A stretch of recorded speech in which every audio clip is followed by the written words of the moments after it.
En lo más alto de los Alpes, el hielo guardó un secreto durante más de 5 milenios. Un cuerpo perfectamente congelado en el tiempo que acabaría convirtiéndose en uno de los casos sin resolver más antiguos de toda la historia. Hoy nos metemos de lleno a investigar las pistas de este misterio de la Edad de Cobre.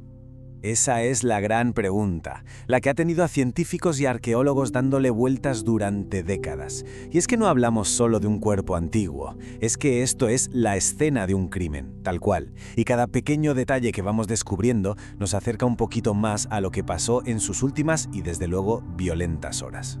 Y bueno, como en muchas de las grandes historias, todo esto arranca por pura casualidad.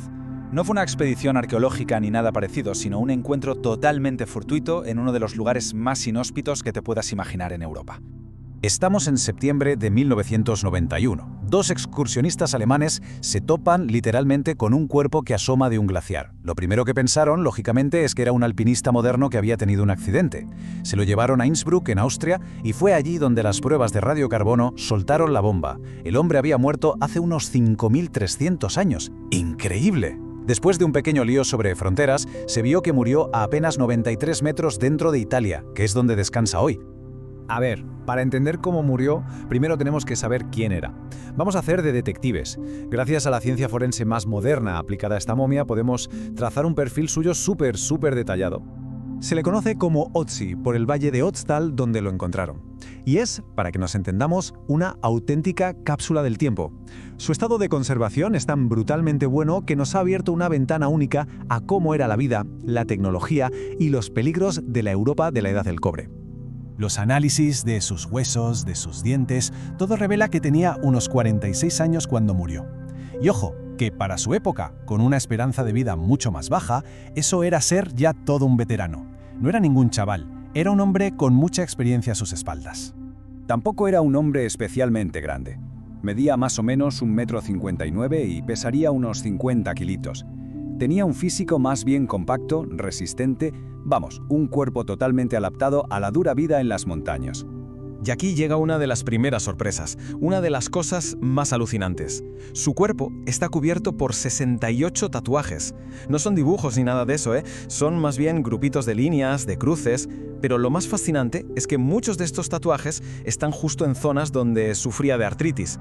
Esto ha hecho pensar a los expertos que podrían ser una especie de acupuntura primitiva, un tratamiento para el dolor, hace 5.300 años.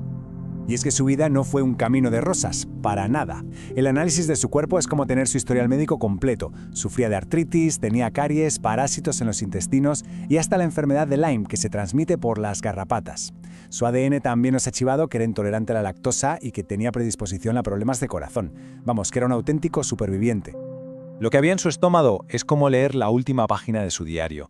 Sabemos que comió 2 veces en sus últimas horas. Primero, algo más ligero, carne de gamuza. Y luego, unas 8 horas antes de morir, una comida mucho más contundente, carne de ciervo rojo y una especie de pan de cereal. Esto nos da un montón de pistas sobre sus últimos movimientos. No pensemos que Otzi era un hombre primitivo sin más, Para nada. Era un experto en su entorno. Y si no, fijaos en sus zapatos. Son una auténtica obra de ingeniería prehistórica. Impermeables, con suelas de piel de oso para no resbalar y la parte de arriba de piel de ciervo. Y por dentro, una red de corteza rellena de hierba seca que funcionaba como un calcetín para aislarle del frío brutal de la montaña. Una pasada. Pero si hay algo que nos dice que este hombre no era un cualquiera, es esto: su hacha. Llevaba un hacha con la hoja de cobre casi puro. En plena edad del cobre, esto era tecnología punta y un símbolo clarísimo de estatus, de importancia. Era un objeto valiosísimo, vamos, el equivalente a un artículo de superlujo de hoy en día. Vale, ya tenemos el perfil de la víctima. Ahora vamos a lo bueno, la escena del crimen. Porque tanto sus pertenencias como su propio cuerpo guardan las pistas clave sobre cómo fueron sus últimas y violentas horas. Y aquí es donde el caso da un giro de guión brutal. El análisis de ADN encontró restos de sangre de otras personas en su equipo. De otras personas.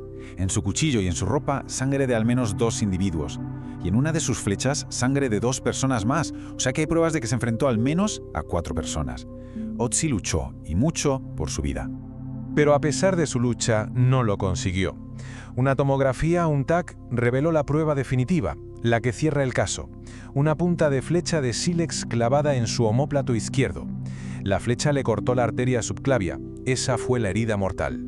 Así que, si juntamos todas las piezas que tenemos, la reconstrucción es bastante clara. Otzi estuvo en un combate cuerpo a cuerpo donde llegó a herir a sus oponentes. Después, mientras huía o se intentaba recolocar, alguien desde la distancia le disparó una flecha por la espalda. Aunque el palo de la flecha se lo quitaron, o se lo quitó él, la punta se quedó dentro. Se desangró en cuestión de minutos, solo, en la inmensidad helada de los Alpes. El caso de su asesinato está, a nivel forense, prácticamente cerrado, pero la historia de Otzi va mucho, mucho más allá. Su descubrimiento nos abrió un capítulo completamente nuevo para entender nuestro pasado. Y aquí viene algo que parece sacado de una peli de ciencia ficción, pero es totalmente real. Un estudio genético reciente en Austria comparó el ADN de 3.700 donantes con el de Otzi. ¿El resultado? Alucinante. Encontraron a 19 personas que comparten un antepasado común con él. Sus parientes lejanos, de alguna forma, todavía caminan entre nosotros. Al final, Otzi es mucho más que una momia. Es un individuo. Conocemos su edad, sus enfermedades, lo que vestía, su última comida y cómo murió. Nos ha enseñado más sobre su tiempo que casi cualquier otro hallazgo. Es, en esencia, un mensajero de un mundo que ya no existe. La historia de Otzi nos demuestra que el pasado, en realidad, nunca muere del todo. A veces simplemente está ahí, esperando, congelado, a que tengamos las herramientas para hacerle hablar. Y eso nos deja con una pregunta fascinante. ¿Cuántos otros casos sin resolver como el de Otzi estarán ahí fuera esperando a ser descubiertos bajo el hielo o la tierra?